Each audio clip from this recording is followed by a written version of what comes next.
Olá, tudo bem? Começamos mais um programa Bem Natural, um podcast em que a gente vai falar sobre saúde, bem-estar, qualidade de vida, com dicas e muitas informações importantes para você que nos acompanha. Hoje falaremos sobre o Novembro Azul. Melhor, a gente vai falar sobre saúde do homem. E o motivo da gente falar sobre isso é o Novembro Azul, super importante para a saúde masculina e também para a saúde da família toda, porque não pensem que a saúde masculina não influencia em toda a saúde da família inteira, porque influencia, pode inclusive deixar as companheiras de cabelo em pé. Estamos aqui então, eu, Ivi Fávero, para ajudar nesse bate-papo. Eu sou terapeuta e eu vou falar a partir desse olhar terapêutico. Carol Fernandes, tudo bem, Carol? Tudo Bem-vinda. bem? Bom dia a Bom dia. todas.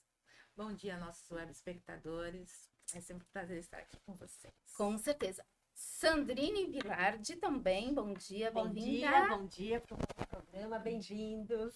E a nossa querida Amanda Vieira. Bom dia, Tudo bem? gente. Mais um dia, né? Graças a Deus. Bom dia. Então, a gente vai falar aqui sobre o tal do Novembro Azul. Por que que o Novembro Azul foi escolhido para se tratar da saúde do homem? Porque no dia 17 de novembro é o dia do combate ao câncer de próstata.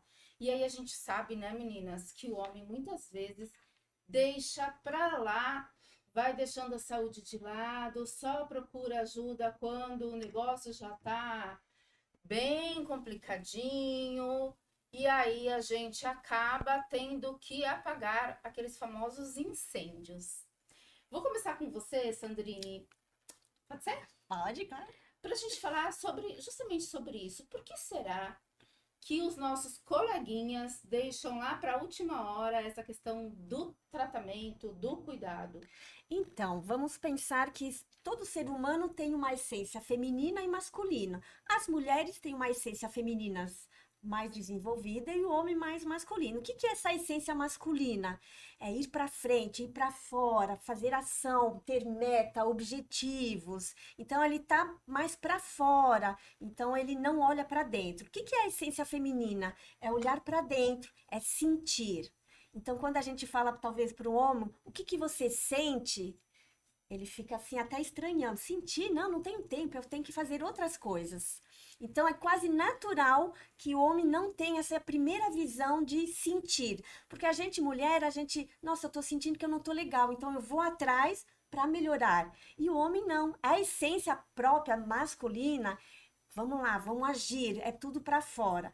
Então, hoje em dia, graças a Deus, tem esse equilíbrio um pouquinho maior, os homens estão tendo conhecimento dessa essência feminina e a gente, mulher, a gente já vê que a gente tem essa essência masculina mais desenvolvida, a gente tem os nossos projetos, a gente vai para frente. Então, agora é os homens olhar para dentro. O que que eu estou sentindo? E não deixar de olhar para dentro para poder se cuidar, porque geralmente os homens, quando eles vão se cuidar, já é o sinal vermelho tocando, já está na hora e já passou da hora, né? É verdade. Então, a gente precisa bem olhar esse interno para poder não perdoar os homens, né? Mas assim, é natural essa essência masculina olhar para fora. Eu costumo dizer, sempre nos meus atendimentos terapêuticos, isso, né? Da diferença que tem entre o feminino e o masculino, e que todos nós temos o masculino e o feminino, até porque somos 50% papai, 50% mamãe, então a gente herda isso também. Uhum. E quando eles estão equilibrados, a coisa costuma caminhar melhor. Sim. E aí a diferença do masculino e do feminino nas nossas ações são justamente, né, uma delas é isso. Nós, mulheres, queremos descascar todas as camadinhas da cebola para chegar lá na raiz do problema e resolver. Sim. E o homem não, ele quer ficar quietinho, resolvendo internamente os problemas dele, e aí ele vai para a ação do jeito que ele acha que é a melhor maneira, só que aí ele esquece de cuidar da pessoa mais importante na vida dele, que é ele mesmo, porque ele está preocupado aí com os problemas do mundo. E a história da humanidade nos traz bons exemplos disso, inclusive, né?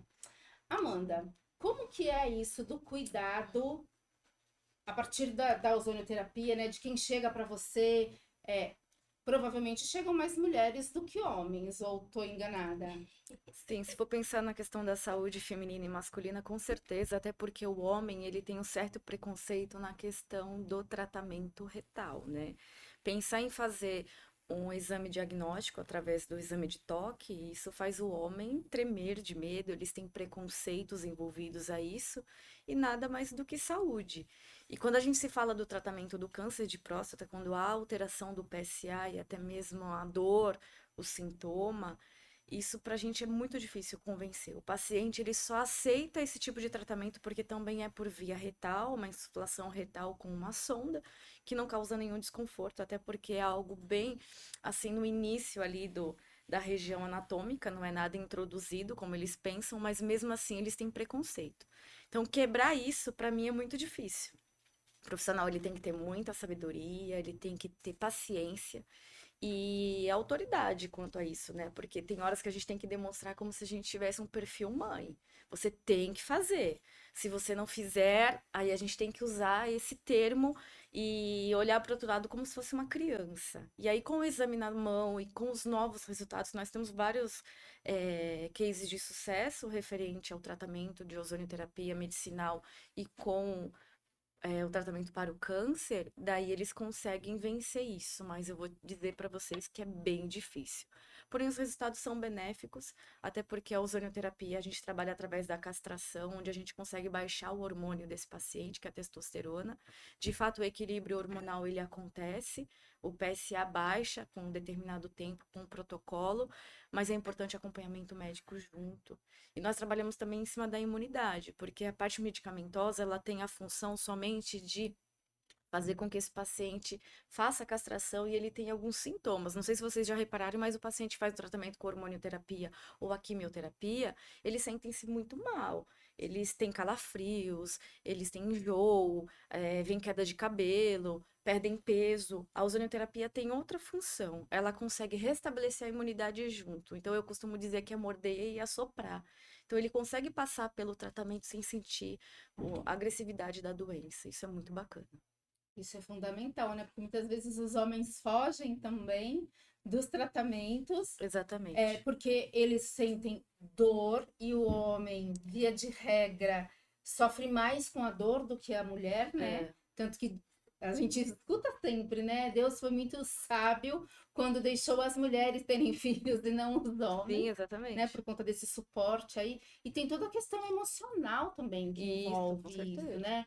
Os preconceitos, os medos, as histórias, né? Quando os homens vão chegando ali perto dos 50, que a gente escuta aí os papos masculinos, o quanto eles falam também uns para os outros, tirando sarro até, né? Ah, vai visitar o urologista, você já foi, já tá na hora, uma vez por ano.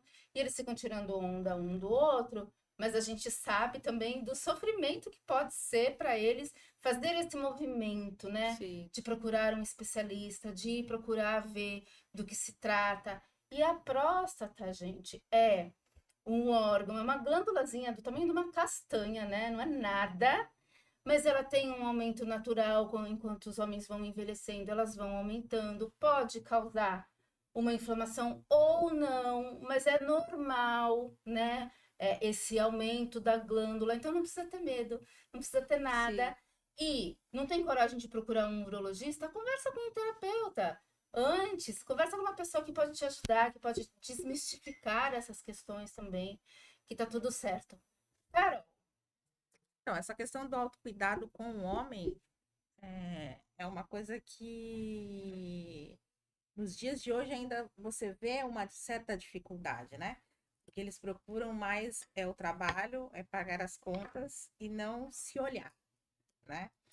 E quando este homem não tem um plano de saúde e vai depender do SUS, eu acho que a situação piora mais ainda, né? Dependendo das cidades, aonde ele vai buscar, porque ele tem que passar inicialmente por um clínico, esse clínico indicar um especialista e ele aguardar até ser atendido por esse especialista, né? Dependendo se ele já começa a apresentar sintomas e ele não tem a noção de que esses sintomas podem ser a questão do câncer de próstata, eu acho que a demora, ainda até na questão do atendimento, que pode piorar a saúde dele, né?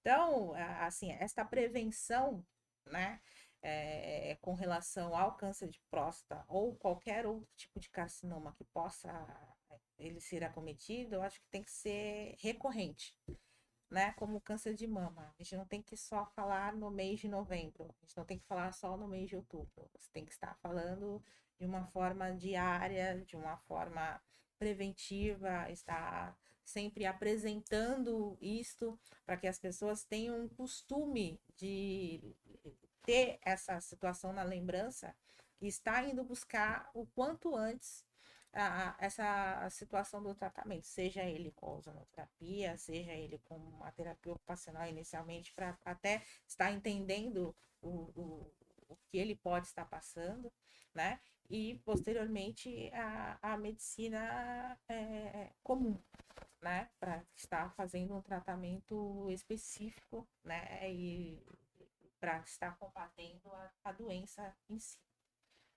O que a gente vê muitas vezes também é isso, né? Durante todo o ano a gente tem as campanhas, a gente começa lá em janeiro com o Janeiro Branco, né? Que busca trazer a atenção a questões de ansiedade também e outras questões. Depois, durante os meses, algumas campanhas até se repetem, né? As cores se repetem e o objetivo das cores é chamar a atenção mesmo. Então, a gente tem a campanha em relação à fibromialgia, a gente tem campanha em relação a doenças do espectro autista, a gente tem várias. Em relação, inclusive, a trânsito, enfim, né? E elas têm um objetivo que é muito específico, que é ajudar as pessoas a ficarem ligadas, a ficarem antenadas e se conscientizarem de que é preciso olhar para dentro, né? De que é preciso olhar para determinadas questões, porque senão a gente incorre nisso que a gente está falando aqui, especialmente no caso masculino, que é estar preocupado com outras questões que não as questões do seu bem-estar físico, do seu bem-estar mental, do seu bem-estar emocional. E aí eles se preocupam muito. Não que as mulheres não se preocupem, né? Mas assim, que é do homem mesmo. Se preocupar muito em pagar as contas, em dar resultados, nesse mundo que a gente está vivendo também, que é um mundo da competição, né? Em que a gente precisa dar conta disso, daquilo. E aí esse homem muitas vezes vai se sentir frustrado porque não conseguiu o progresso que ele achava que deveria ter alcançado, que não necessariamente era preciso, mas que eles se cobram e nós também nos cobramos, né? Mas aí ele acaba ficando. Então ele fica frustrado, deixa a saúde de lado, e aí a gente tem todas essas questões que envolvem, e quando chegam para a gente nos consultórios, nas terapias, ou mesmo numa roda de conversa, a gente vê que tá tudo bem bagunçadinho, né? E aí minha pergunta é como resolver isso? Então, eu acho que as mulheres pode ajudar muito. Por exemplo, quem vem fazer uma constelação, uma mentoria, são as mulheres. Só que as mulheres tendo resultado, elas comentam com o marido, o companheiro. Aí os meus clientes homens chegam. Geralmente, todos os homens que eu atendo é alguém feminino que indicou. Então, geralmente é a esposa que vem, faz, ele mesmo vê melhora na esposa e fala, então tá bom, eu vou experimentar.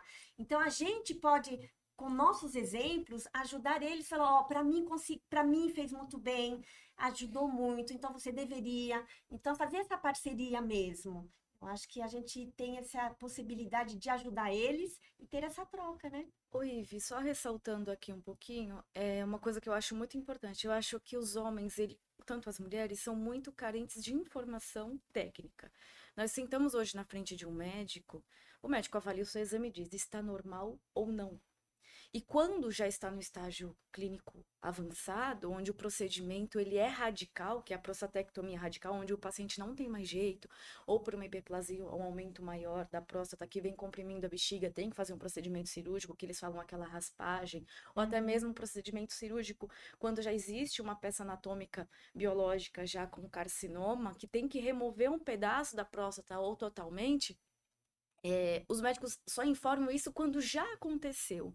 E aí, qual o problema disso? Os homens, se eles soubessem a repercussão que se dá um tratamento radical, tenho certeza que eles fariam o preventivo assim, continuamente, né? Todo ano.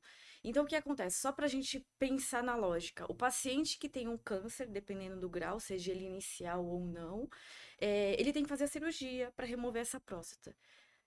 Qual o problema de um homem? Eu imagino um homem de 45 a 50 anos, que quando ele remover essa peça anatômica, ele terá sequelas de potência sexual, probabilidade de incontinência urinária, terá que passar por tratamento, às vezes, de hormonioterapia, onde tem as sequelas que eu falei, medicamentosas, né?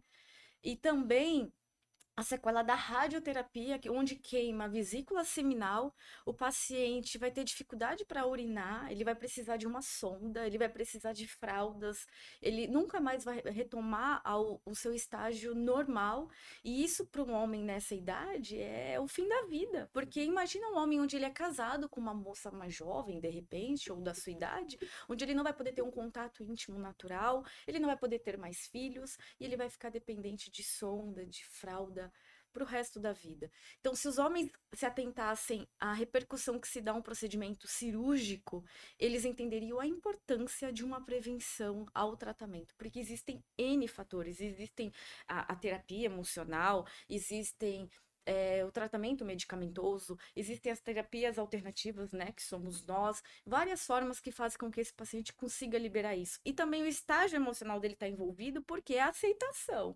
Imagina ele estar numa condição de saúde natural e, de repente, ele entrar numa saúde senil, que eu entendo que é uma saúde de velho, acaba sendo, né, o paciente começa a perder a capacidade inicial da vida. Então, isso para mim é constrangedor. E isso tem me preocupado muito, porque quando ele chega para mim é porque ele já passou pelo médico, o médico não trouxe esperança. E o médico não trouxe, ele só disse, olha, tem que fazer cirurgia. E às vezes não é bem assim. Uma hiperplasia da próstata pode ser tratada também com medicamento e com tratamento alternativos, né? Então a gente tem que avaliar bem isso. Desculpa ter tomado tempo, mas eu acho Mas isso é muito tá importante certo, de é. ver. Ou a gente vai pela dor ou pelo amor. Então, Exatamente, eu pela não dor, né, talvez as gostaria. pessoas vão se É muito conscientizar difícil. mais. E existem pacientes que têm que decidir na hora da minha avaliação. Você quer fazer o tratamento com o médico, igual você comentou, Sim. sobre o tratamento via SUS. Já aconteceram pacientes que Sim. chegaram para mim ali assim, doutora, eu vou fazer com você porque eu tô na fila do SUS. E se eu ficar, eu vou morrer. É. Então, o que acontece? Aí eles optaram, case de sucesso mesmo, para fazer o tratamento com a ozonioterapia e em 6 meses tiveram a estabilização da doença. Então, quer dizer, e se eles não tivessem me encontrado? Como seria? estaria? Com metástase, já tinham metástase óssea, sabe? Coisas já com Como seria? avanços. E a família? E o emocional? E a esposa? Como é que fica essa relação familiar? Desequilibra totalmente. Faz as pessoas chegarem ao suicídio, Exatamente. né? Porque elas não aceitam, elas estão sem informação. E por que que o médico, quando avalia esse paciente, ele não explica os bons e os contras? Olha, você vai fazer a cirurgia, mas pode acontecer isso. Sim. Mas vamos tentar primeiro por este caminho. Claro que existem casos que não tem jeito. Ou você faz ou o paciente morre. Isso eu acredito que tem que ser feito cirurgicamente. Mas assim, tudo depende da informação. Por isso que nós estamos aqui, para tentar levar essa informação para vocês, se conscientizar e procurar ajuda. Exatamente. E tem, né, já há bastante tempo, inclusive no SUS, as práticas integrativas, né, e complementares em saúde. Então, é também procurar por isso no SUS, e nós estamos aqui também à disposição para isso, né? Então, eu, enquanto terapeuta, ajudo casais também a resolverem essa questão, Tem né? que ter. Porque, como dissemos no início, a falta de saúde do homem vai influenciar diretamente todo mundo que está relacionado a ele, Com tanto em casa, né, esposa, filhos, companheiros, enfim, quanto no trabalho. Porque esse homem, via de regra, vai estar preocupado e estressado, com medo da morte, Medo da morte. obviamente, né? Com todos os seus preconceitos também, porque a gente, quando nasce, vai aprendendo também determinadas coisas que não são necessariamente daquele jeito, mas que a gente acaba aprendendo que é daquela forma e não consegue, sem ajuda, se desvencilhar daquelas crenças, daquelas limitações, daqueles padrões que a gente herda também da família, e aí a Sandrine pode falar melhor sobre isso, né? Mas o fato é, numa terapia, seja ela individual, seja ela para relacionamento, seja ela para relacionamento de casal, a gente consegue conversar sobre essas questões que envolvem a saúde masculina, a importância desse homem cuidar dele como um todo, né, que a gente chama de forma holística, mas que é olhar para ele, quem ele é, por que que ele age dessa maneira ou daquela maneira, com quem foi que ele aprendeu, afinal de contas, que fazer um exame retal ou passar por um procedimento com a ozonioterapia, por exemplo, que pode ser retal, não necessariamente tem que ser, mas que nesse caso preferencialmente sim, né? Que isso não vai causar nada, ele não vai deixar de ser menos homem, porque ele está passando por esses exames ou por esses procedimentos, né? Eu vou falar aqui de um caso específico. Uma pessoa teve na família uma pessoa com câncer que começou no intestino e que deu metástase. Essa pessoa precisa fazer o exame todo ano, às vezes 2 vezes por ano. Ah, mas é um exame ruim. Ah, fazer colonoscopia, por exemplo, que é um dos exames indicados, é ruim. Gente, pode ser desconfortável o preparo, porque só o preparo é desconfortável, porque você tem que limpar o teu intestino todo, então tem toda uma questão aí, né, de preparação. Mas veja, o nosso intestino é o nosso segundo cérebro. Logo, é ele quem comanda as nossas emoções, é ele muitas vezes quem comanda o nosso agir. E aí, esse homem, estamos falando de saúde do homem aqui, né? Portanto, esse homem que não se cuida, que não vai olhar lá para essa questão intestinal, certamente vai ter grandes problemas e sérios problemas que vão afetar a vida dele, principalmente, e a vida de todo mundo que está no entorno, né? Carol. Dentro de toda essa dinâmica, realmente a importância de se ter essa responsabilidade, né, vem muito das mulheres passarem isso para os homens que são casados, né? E das mães que ainda têm os seus filhos em casa, né? Eu vejo que muito disso não ocorre em razão do machismo implantado na sociedade, né? E esse machismo, ele é implantado, ele é confirmado muitas vezes pelas mulheres em colocar que a fragilidade só cabe a elas, não cabe ao homem, e o homem não chora, o homem não sente, o homem não pode, né? Então, tem que haver esta mudança de raciocínio também, né? Até para que se tenha uma visão hoje mais ampla de toda esta situação, né? De todo esse autocuidado que a gente está discutindo aqui hoje, né? Com relação à saúde do homem. Isso aí.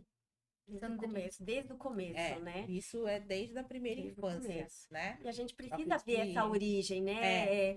Também tem casos que passa de geração a geração essas mesmas doenças. Então a gente tem que olhar o porquê, o que quer que dizer, tá causando, o que está né? causando isso. A terapia, no caso, que você Exatamente. faz familiar, eu acho que Ajuda ajuda também. bastante, Então, né? assim, ajuda também no tratamento, a ficar mais leve. Então, a gente precisa olhar para isso e não se sentir sozinho, eu acho, né?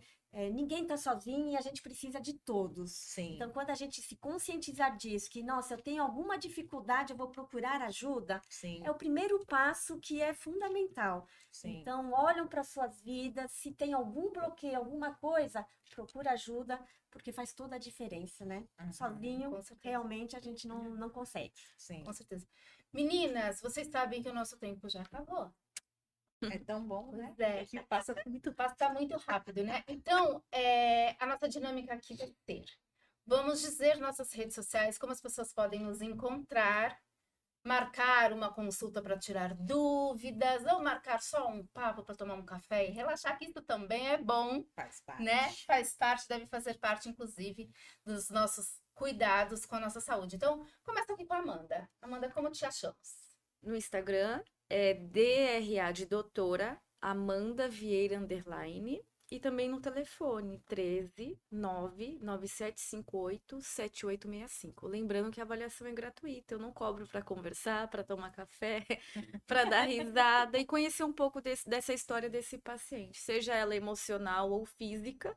E o importante é que quando chega para mim, assim como para nós conseguimos indicar para os nossos amigos. Sim. Então, eu sei até onde eu posso com o Ozônio, eu sei até Uhum. onde eu posso com a Ivy, e Uhum. assim, E assim consequentemente, sucessivamente. e a gente vai conseguindo fazer a coisa se restabelecer, né? Nós temos que lembrar que nós somos uma equipe, um depende do outro, não tem jeito. Exatamente. Sandrine, Então, vocês podem me achar no Instagram, no canal do YouTube, Sandrine_Bilardi. Também sempre ofereço uma conversa, porque é importante entender se eu posso ajudar a pessoa ou não. Então, acho que faz parte. Então, aproveita, chama no direct e vai ser um prazer conversar com vocês. exatamente. Carolzinha, A Beiges Estúdio. Você nos encontra no Instagram. O telefone é 13 99138 2272. e se você quiser conversar comigo, eu também atendo com essa primeira conversa gratuita, como a Elaine, ó, como a Amanda falou, atendo virtualmente ou presencialmente. Você me encontra como Ive Fávero ou Maná Terapias Complementares, lá no Instagram, lá no Facebook, e o telefone é 974064898. Vai ser um grande prazer conversar com você, tomar um cafezinho, dar boas risadas, é sempre bom, né? Grande abraço e até o próximo programa. Até. Tchau, tchau.